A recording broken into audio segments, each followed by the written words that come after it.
Hello guys, इस video में हम जानेंगे कि हम बहुत अच्छा पढ़ाते हैं, यानी हम डायनेमिक हेड स्टार्ट पे पढ़ाते हैं तो हम अच्छा ही पढ़ाएंगे। चलिए दूसरी बात हम क्या जानने वाले हैं इस वीडियो में हम जानने वाले हैं मैट्रिक्स का मल्टीप्लिकेशन करना। मैट्रिक्स का मल्टीप्लिकेशन अक्सर बच्चों को टफ लगता है। इस वीडियो के बाद इजी लगेगा, इजी नहीं 100% इजी लगेगा, 100% इजी लगेगा क्योंकि 100% एक्यूरेट ट्रिक है। यहाँ पे हम किसी PW या MW की तरह मजाक नहीं करते, हम करते हैं कंसेप्ट की बात कंसेप्ट के साथ। आइए चलते हैं। कहाँ पे? कहीं चलना नहीं है, दिमाग को चलाना है। जी हाँ, सही सुना आपने। तो चलिए शुरू करते हैं। टेक्निकल गुरुजी नहीं हूँ, लेकिन आवाज़ मेरी किसी की तरह भी हो सकती है, कभी भी और कैसे भी। क्यों नहीं हो रही है पढ़ाई? नहीं होगी पढ़ाई, अब होगी पढ़ाई। मैं पूछता नहीं, मैं बताता हूँ, और बताता हूँ क्या बताता हूँ, पढ़ाई होगी। कैसे बताता हूँ? तो जरा आइए ध्यान से देखते हैं। कैसे देखते हैं? ध्यान से। वैसे तो आँख से देखते हैं, लेकिन हम ध्यान से देखते हैं। सबसे पहले हम यहाँ पे क्या लिख देंगे? क्या लिख देंगे? कुछ लिखेंगे क्या? एलिमेंट लिखेंगे किसके? मैट्रिक्स के। जैसे कि हम लिख देते हैं, क्या लिख देते हैं? लिख देते हैं ABCDEF। सबसे पहले इसका ऑर्डर कैसे लिखेंगे? ऐसे ऐसे करिए, ऐसे ऐसे ऐसे ऐसे करके क्या मिलता है हमें? नंबर ऑफ रोज। तो कितने बार कर पा रहे हैं आप? ऐसे ऐसे 2 बार कर पा रहे हैं, तो 2 रो है। अब ऐसे ऐसे जब करते हैं वर्टिकली तो क्या मिलता है? कॉलम। तो ऐसे ऐसे ऐसे करिए, कितने बार किए? 3 बार, तो क्या हो गया? कॉलम। R×C बराबर रो इंटू कॉलम। ठीक है। अब एक दूसरा मैट्रिक्स बनाते हैं। आपको एक बात ध्यान रखना है कि जो आपका दूसरा मैट्रिक्स बनेगा, दूसरा मैट्रिक्स, उसका ये चीज़ ये सेम रहना चाहिए, तभी वो बन पाएगा। अगर ये डिफरेंट रहा तो नहीं बनेगा। मतलब आप समझिए बात को। 2:3 इसका ऑर्डर है, वैसे ही X×Y इसका ऑर्डर होगा, लेकिन यहाँ पे R बराबर X होना चाहिए, ऐसा मैं नहीं कह रहा हूँ। C बराबर X होना चाहिए, ऐसा मैं कह रहा हूँ। जरा फिर से सुनिएगा। फॉर एग्जाम्पल इसका ऑर्डर हो गया A×B। फॉर एग्जाम्पल इस मैट्रिक्स का ऑर्डर हो गया A×B, इस मैट्रिक्स का ऑर्डर हो गया C×D। तो ये जो पास पास वाला है ना, ये सेम होना चाहिए। B और C सेम होना चाहिए, ठीक। BC सेम होना चाहिए, इसकी माँ की BC। ऐसा कुछ मैं नहीं कह रहा हूँ, मैं कह रहा हूँ B और C सेम होना चाहिए। A और D डिसाइड करेगा नए मैट्रिक्स का ऑर्डर, यानी B और C सेम रहना चाहिए। यानी अगर हम इसमें 2:3 किए हैं तो यहाँ पे 3:2 कुछ और कर सकते हैं। तो यहाँ पे कुछ भी कर सकते हैं, इंडिपेंडेंट है। तो चलिए मैं इसको 2 बना देता हूँ, ठीक है। अब 3 पहले बार किया मतलब ऐसे ऐसे जो जाएगा वो 3 बार जाएगा, ठीक है। और 2 मतलब ऐसे ऐसे 2 बार जाएगा। बात समझ में आ रही है? तो ऐसे ऐसे ऐसे 3 बार जाएगा, ऐसे ऐसे ऐसे और ऐसे ऐसे 2 बार जाएगा। ये 2 है। वर्टिकल मतलब समझ रहे? कॉलम को वर्टिकल में लिया जाता है। तो एक पहले ही हो गया, एक दूसरा। अब कोई नंबर डाल देता है, जैसे कि 1 2 3 1 2 1 डाल दिया, बना हमारे पास क्या? मैट्रिक्स ऑनर मैट्रिक्स, ठीक है। अब देखिए, अब हम करते क्या है, ठीक है।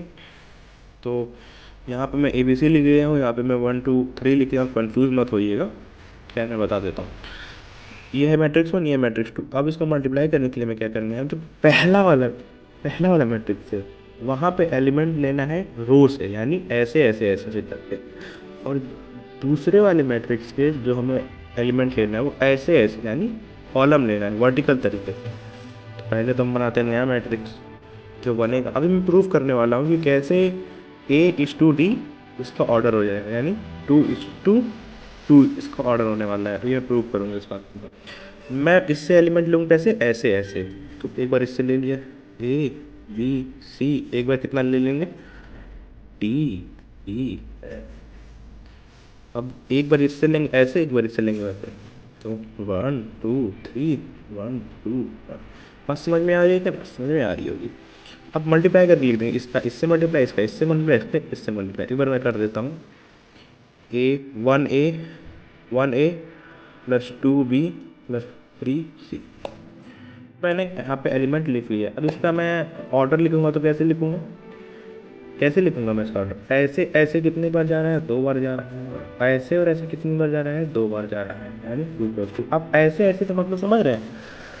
रो को गिनने के लिए आपको हॉरिजॉन्टली मूव करना पड़ता है, और कॉलम गिनने के लिए आपको वर्टिकली मूव करना पड़ता है। कई बार बच्चे रो और कॉलम में नहीं कन्फ्यूज जाते हैं। मतलब आपको समझिए ना कैसे गिनना है। रो को लिए हॉरिजॉन्टली, ठीक है, RH या HR, इमेज से समया, ऐसे आप याद कर सकते हैं। और वर्टिकल को करने के लिए, कॉलम करने के लिए वर्टिकल। समझ में आ रही है? आ रही है, ठीक है। तो मुझे लगता है कि ये क्लियर हो गया होगा। अगर नहीं हुआ तो फिर आप PW पे करेंगे तो बिल्कुल नहीं होगा। मेरे पास आइए और मैं आपको अलग से ऑफलाइन क्लास लूँगा, और स्टाफ रूम में मेरे मिलिए, मैं आपको अच्छे से समझा देता हूँ। फिर आपको कभी डाउट नहीं होगा। और लगता है पढ़ाई छोड़ दें, ऐसा मैं नहीं कह रहा हूँ, पढ़ाई करने लगेंगे आप। समझ में आ गया ना बतिया? एक बार मैं तो मल्टीप्लाई करके मतलब एक नॉर्मल सा एग्जाम्पल लेता हूँ। मान लीजिए ये 4 2 1 2 और यहाँ पे ले लिया मैं, ये कितना है, आर सी लिखते हैं, आर सी, आर कितना है 1 2, 2 हो गया, सी कितना है 1 2, 2:2 हो गया। यानी इस वाले का जो आर होना चाहिए वो इसके सी के बराबर होना चाहिए, यानी 4 5। कॉलम जितने भी ले सकते हैं, 1 2 ले ली चलिए हमने, ठीक है। इसका भी ऑर्डर हो गया 2:2। ये तो आता ही होगा आपको। अब मल्टीप्लाई कैसे करना है, इस वाले के रो से एलिमेंट ले लीजिए, यानी यहाँ पे जो है इस वाले रो से कितना हो जाएगा 4 और 2, 1 और 2। इस वाले कॉलम से ले लीजिए 4 5 1 2, यानी 4 5 1 2।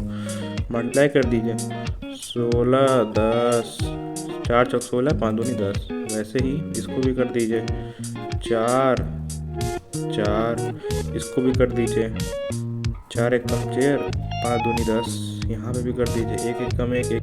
अब यहाँ पे सिंपली आप लिख दीजिए 26 14 8 5, 2:2 का ये हो गया, 2:2 का, ठीक है। बात समझ में आवत बा कि नहीं आवत बा?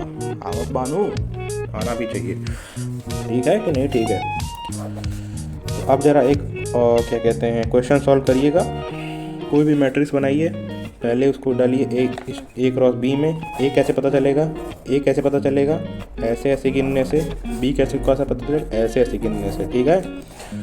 ए क्रॉस बी का बनाइए, याद रखिएगा दो मैट्रिक्स, एक का होगा अगर ए क्रॉस बी, दूसरे का होगा अगर सी क्रॉस डी।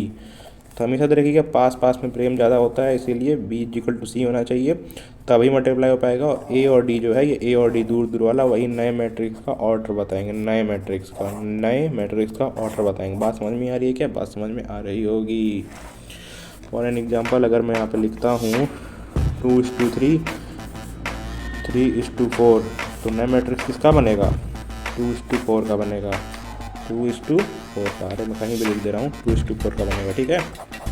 और बाकी ऑर्डर क्या होगा इसका, क्या कहते हैं 3 3 तो है ही, 3 3 सेम है, इसका मतलब ये मल्टीप्लाई होगा, 2:4 इसका ऑर्डर बनेगा। बाकी मल्टीप्लाई कर लीजिएगा।